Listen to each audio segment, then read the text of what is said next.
વાત અમદાવાદની જ્યાં સાણંદમાં વ્યાજખોરના ત્રાસના કારણે એક યુવકે આત્મહત્યાનો પ્રયાસ કર્યો। બોપલ પોલીસે વ્યાજખોરની ધરપકડ કરી છે।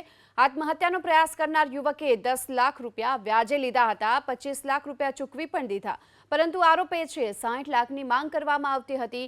હાલ તો પોલીસે એક શખ્સની ધરપકડ કરી વધુ તપાસ હાથ ધરી છે।